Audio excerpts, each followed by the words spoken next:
আসসালামু আলাইকুম। ওয়ালাইকুম আসসালাম। আমি একটু জানার জন্য আসছিলাম, নূরে মুহাম্মদী প্রথম সৃষ্টি হলো কিভাবে, এটা একটু আমি জানবো আপনার কাছে। নূরে মুহাম্মদী হলো সৃষ্টি জগতের প্রাণ। সমস্ত সৃষ্টির পূর্বে মহান আল্লাহ তাআলা নিগুড় ও নিরঞ্জন অবস্থান বিদ্যমান ছিলেন। তার মাঝে প্রকাশিত হওয়া ইচ্ছা জাগৃত হয়, তিনি নিজেকে প্রকাশ করেন। এ প্রসঙ্গে হাদিসে কুদসিতে মহান আল্লাহ তাআলা নিজেই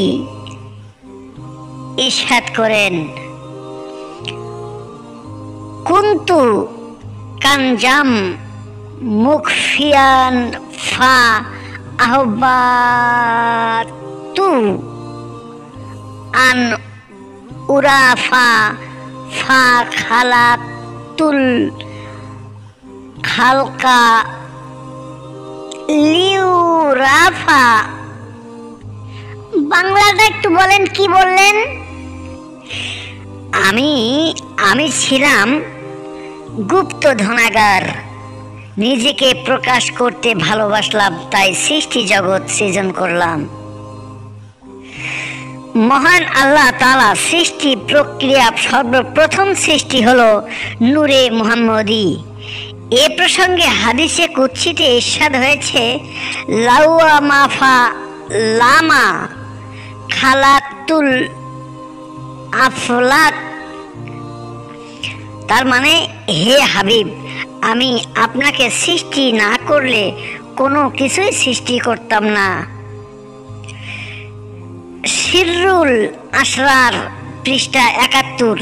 নূরে মুহাম্মদী যে সর্বপ্রথম সৃষ্টি, এ প্রসঙ্গে হাদিস শরীফে বর্ণিত হয়েছে।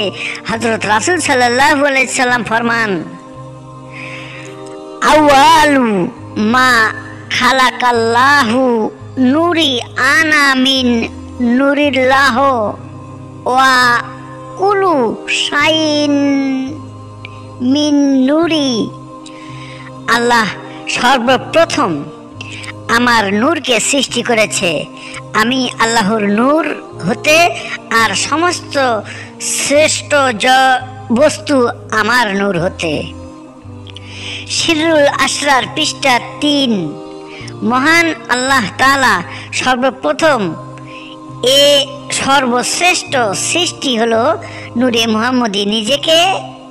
নিজের পরিচয় প্রকাশে জন্যই তিনি তা সৃষ্টি করেছেন। এজন্যই নূরে মুহাম্মদীর মাধ্যমে পর্যায়ক্রমে তিনি সমগ্র সৃষ্টি জগৎ সৃজন করেন। সৃষ্টির ক্রমধারা সম্পর্কে হাদিস শরীফে হযরত আব্দুল্লাহ ইবনে আব্বাস রাদিয়াল্লাহু তাআলা আনহু কর্তৃক বর্ণিত হয়েছে, আল্লাহ তাআলা সর্বপ্রথম নূরে মুহাম্মদীকে সৃষ্টি করেছেন। অতঃপর নূরে মুহাম্মদীকে 4 ভাগে বিভক্ত করে প্রথম ভাগ দিয়ে আরশ, দ্বিতীয় ভাগ দিয়ে কালব, তৃতীয় ভাগ দিয়ে লৌহে মাহফুজ তৈরি করেন। চতুর্থ ভাগকে আবার 4 ভাগে বিভক্ত করে এর প্রথম ভাগ দিয়ে আরশ বহনকারী ফেরেশতা, দ্বিতীয় ভাগ দিয়ে কুরসি, তৃতীয় ভাগ দিয়ে অন্যান্য ফেরেশতা তৈরি করেন।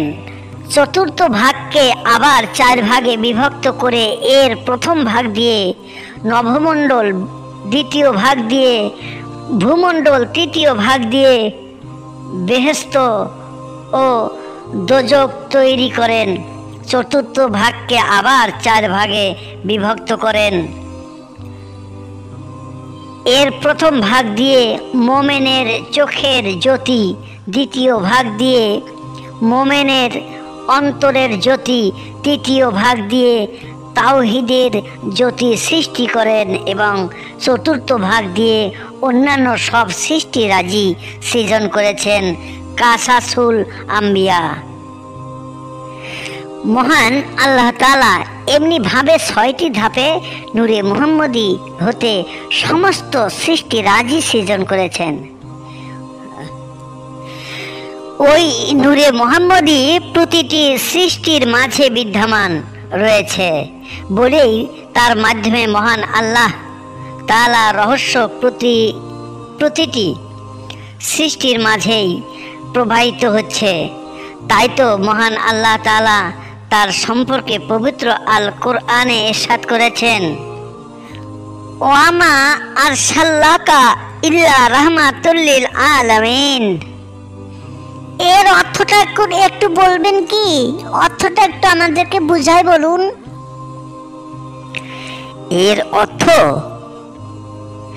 এর অর্থ হচ্ছে, হে হাবিব, আমি আপনাকে বিশ্বজাহানের রহমত হিসেবে প্রেরণ করেছি।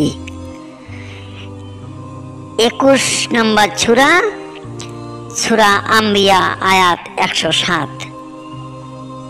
সমগ্র সৃষ্টি জগতের পরম প্রভু আল্লাহ তাআলা অগণিত সৃষ্টি রাজিকে সজীব, সতেজ ও প্রাণ বস্তু করে রাখার জন্য অবিরাম রহমত বিতরণ করে যাচ্ছে। রাসূল সাল্লাল্লাহু আলাইহি ওয়াসাল্লাম ওই রহমতের পরশ পেয়েই মানুষ, জিন, পশু পাখি, কীট পতঙ্গ, গাছপালা, তরুলতা, আলো বাতাস, পানি, মাটি সহ যাবতীয় সৃষ্টিরাজি, এমনি বিশ্ব জাহানের প্রতিটি অণু পরমাণু আপন আপন গুণাবলীতে বিভূষিত হয়ে আছে। এক মুহূর্তের জন্য যদি রহমত বন্ধ হয়ে যায়, মহাবিশ্বে নিমিষেই ধ্বংস হয়ে যাবে। জগৎ শ্রেষ্ঠ তাসাউফ বিজ্ঞানী বিশ্বজাহান 3 ভাগে বিভক্ত করেছে বলে জানিয়েছে, যথা 1 নম্বর স্থূল, 2 নম্বর সূক্ষ্ম ও 3 নম্বর সূক্ষ্মাতি সূক্ষ্ম। স্থূল বলতে যা মানুষ দেখতে পারে, ধরতে পারে না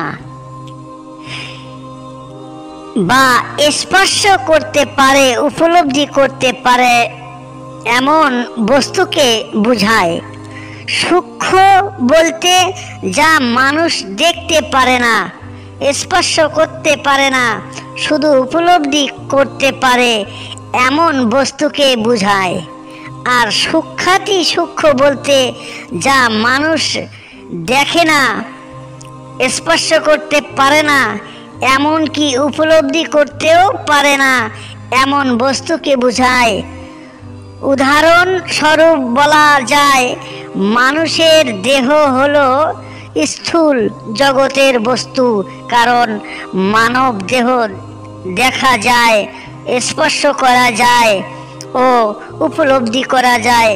মানুষের অন্তরের শান্তি ও অশান্তি, উচ্চতা ও মানুষের অন্তরের শান্তি ও অশান্তি, উচ্চতা ও শীতলতা হলো সূক্ষ্ম জগতের বস্তু, কারণ মানুষের অন্তরের শান্তি, অশান্তি, উচ্চতা, শীতলতা দেখা যায় না, স্পর্শ করা যায় না, কিন্তু উপলব্ধি করা যায় মাত্র। আর মানুষের রূহ আর প্রভৃতি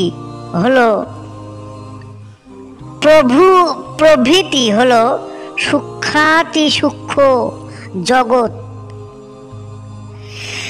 মানব দেহে রূহ আছে, ওই রূহ চলে গেলে মানুষ মৃত্যুর মুখে পতিত হয়, কিন্তু ওই রূহ কেমন তা দেখা যায় না, স্পর্শ করা যায় না, এমনকি উপলব্ধিও করা যায় না।